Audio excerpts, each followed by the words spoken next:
I know we're all distracted right now by the incoming administration and AG here and things there, but there are little things, I don't know, like the economy that still matters more than really everything else. We got word yesterday inflation rose to 2.6%. That is obviously not good.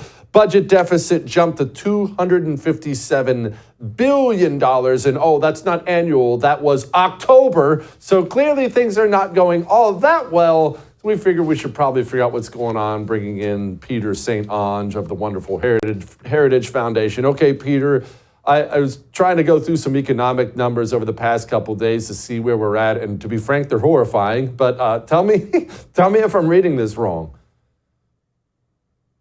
No, I think you're absolutely right. So, the Fed is in a position where jobs are falling, inflation is rising again. Inflation was supposed to be transitory, right? We're on going on 53 months of rising core inflation. I think we're about 40 months where core inflation's been over 3%.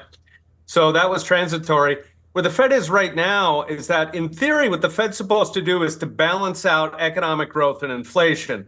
Now, a cynic might say that, of course, because they create inflation and because they create recessions, they're like a gasoline thief who just tries to siphon it off 1 gallon at a time. So, they kind of try to keep them both out of the headlines. The problem is that right now where we are is that in this economy, which is still Joe Biden's economy, unfortunately, inflation is rising and jobs are falling, which is not supposed to happen. So the Fed is a deer in the headlights. They don't know what to do next. When Donald Trump was elected, one of the first things that happened was bonds rose. So yields rose, which suggests that the Federal Reserve is going to have to hike rates. And, it could be maybe because the Fed doesn't really want to play ball. They figure that Trump is going to catch the blame for any jobs crash. And so they figure, all right, let's just pay attention to inflation because people are blaming it for it. But they are, in a way, handing Trump a turd of an economy. That was Ed Dowd's phrasing, basically clearing up, all these things that they'd been hiding for the past year to try to get through the election. Well, at this point, you can just let it all rip, lay it all out in the open. And you know that New York Times is going to say that's all Trump's economy, that they're going to blame it all on him. Peter, I know this is not your particular area we talk about a lot, but I am curious that there's cause and effect to everything. If mass deportation is something that Trump goes forward with, and it certainly looks like he intends to do so, in fact, you can basically bank on it now, is that going to be, I know in the long run that's an economic benefit for Americans, but in the short term, are we going to take it on the chin in one way or another? I know that kind of massive economic dislocation can really mess things up. Yeah, so there are two really big benefits to it. And you're right, it's a massive long-term benefit. There's no question.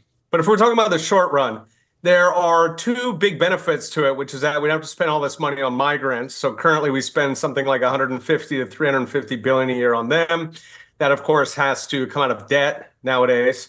The other big benefit is that you free up something like 5 or 10 million houses, right? So housing prices almost immediately go down, rents go down.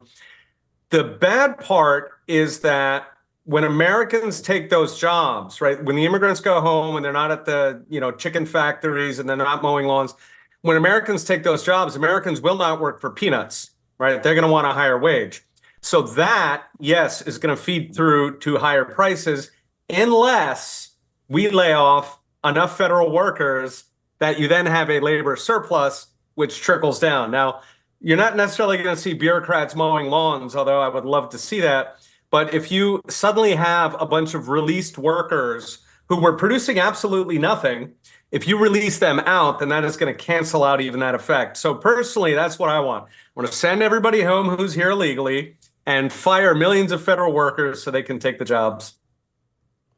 Are you sure we can't have bureaucrats mowing lawns and cleaning toilets, Peter? Because that's really, really something I would like to see. I would really my dream like to see economy, I got to admit. All right, speaking of the Fed, Jerome Powell was sounding a little defiant, if you will. Here he was. Hi, Victoria Guido with Politico. Some of the president-elect's advisors have suggested that you should resign. If he asked you to leave, would you go? No. Can you follow up on, do you think that legally you're not required to leave? No. Peter, what do you make of all that? He thinks we work for him. Okay, so Trump can demote him. He can demote him to a regular board member. He's got 1 vote out of 7. However, you can't do that until there's an opening on the board, which is early 2026. Powell's term is up in mid-2026. There may not be that much point. Congress can pack the Fed, which would be good fun. Of course, they could also just end the Fed. That's the other easy solution to this problem. But really, the wider question here is, yes, statutorily, the president cannot fire the head of the Fed. And the question is, why is that the case? Right? So if the Fed is not answering the president, that means he's not answering the voters. He's not answering the voters. Who on earth is he answering to? Is it the bankers? Right. So it's true that the president cannot fire, say, a Supreme Court justice, but that is because that is one of the 3 branches of government in the Constitution. In this case, this guy is sheltered from the representatives of the voters, and he's working for an organization, the Federal Reserve, which, first of all, it's a private organization. Secondly, it is certainly not constitutional. There is no delegation anywhere in the Constitution. In fact, the only mention in the Constitution of money is that the government is allowed to buy bullion, like bars of gold, and then turn those into coins and sell those. That is the only monetary role of the government. They can do that if they want. Aside from that, his organization is entirely unconstitutional. Yeah, imagine having a currency backed by gold. Wouldn't that be something? Okay, how quickly can Donald Trump, if he does have a turd of an economy, as you said, how quickly can he get something rolling? We know we're going to have a better energy policy. We already talked about the illegal immigration aspect of this. We know we're going to get some deregulation. How quickly can we expect things to get moving again?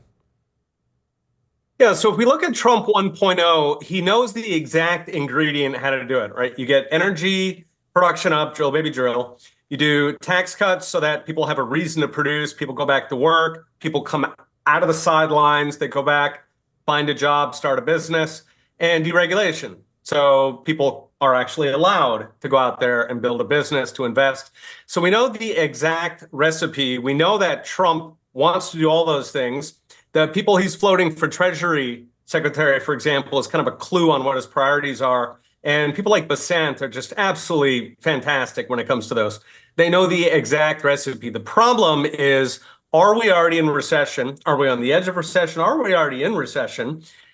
Remember that when the government announces recessions, they typically do it about a year after they begin, right? The Fed just did this jumbo rate cut a couple of months ago. It only does that when we're in recessions. It has never, ever done that when the economy is doing just fine. So there are a lot of indicators. We can look at the jobs numbers, the GDP numbers, the inflation numbers at this point. There's a lot of indicators that we may already be in recession. If that's the case, Trump is being dropped onto a treadmill that is already going like 10 miles an hour. He's going to run just to try to keep us out of recession. He knows how to do it, but can he outrun the recession? Okay, what do you make of this Elon Musk, Vivek, Department of Government Efficiency, as somebody who's wanted to fire virtually every government employee for the entirety of my adult life? I love the idea of it. What can they do? How hopeful should we be of this? What do you think of it, Peter? I think it is fantastic that we are even having the discussion in the first place. The way that they structured it is like a libertarian's dream. So this thing is going to run until, July 4th, 2026, 250th anniversary of the Republic. And then it's going to full chop. So Musk has promised, he thinks he can cut $2 trillion out of our current budget, which is about $6.5 trillion. I think that is absolutely doable. The GAO, which is like the government's accountant, they already say that there's up to $500 billion in waste and fraud that they know about. You cut the money to Ukraine, the foreign wars, the foreign aid, the illegals. It's probably another $1 trillion. You put all that together. You end welfare to the able-bodied, which is deeply unpopular, but it somehow manages to happen. You got another $500 billion there. You just do those 3 things, you're already at $2 trillion. But you can zoom out from that, right? So Trump constitutionally has the authority to fire 97% of federal bureaucrats, 2.9 million out of 3 million of them, if he wants. Moreover, the if you look back to the Constitution, right? So the 10th Amendment, only the stuff that is listed in the Constitution, delegated powers, that's the only things the federal government is allowed to do. Everything else is illegal. It's unconstitutional. So that's approximately 4 agencies out of 400, all right? Justice, State, Defense, Treasury. Everything else is illegal. So in my dream world, you cut out all those agencies. You probably got to keep Social Security and Medicare because people have already paid for those. I think that's a special case. That's more complicated. Near term, if you keep just those 4 agencies, you keep Social Security and Medicare, you're talking about maybe $2.5 trillion. That will be $4 trillion in cuts. At that point, we would be running a $2 trillion surplus. We would pay off the national debt in, 18 years. So I think it's absolutely doable. The question is, does Congress play along? And there, we've got different models in the past. We have the Base Realignment Committee back in the 90s when, we had too many military bases and the Republicans and the Democrats got together and did something sane. So some of that is going to need Congress on it, but the vast majority of it, including firing the bureaucrats, that's all Trump. Oh, my heart be still. Peter, my brother, thank you so much. Come back soon. Let's hope. Slash it all, baby. Slash it all. All right. I would thank you for coming to my YouTube channel, but I know how brilliant it is, and I know you love it here. So subscribe and watch. We're going to start really ramping things up and putting some funny stuff, some interesting stuff out there, some collaborations. Either way, my YouTube channel is officially the place to be. So stick around.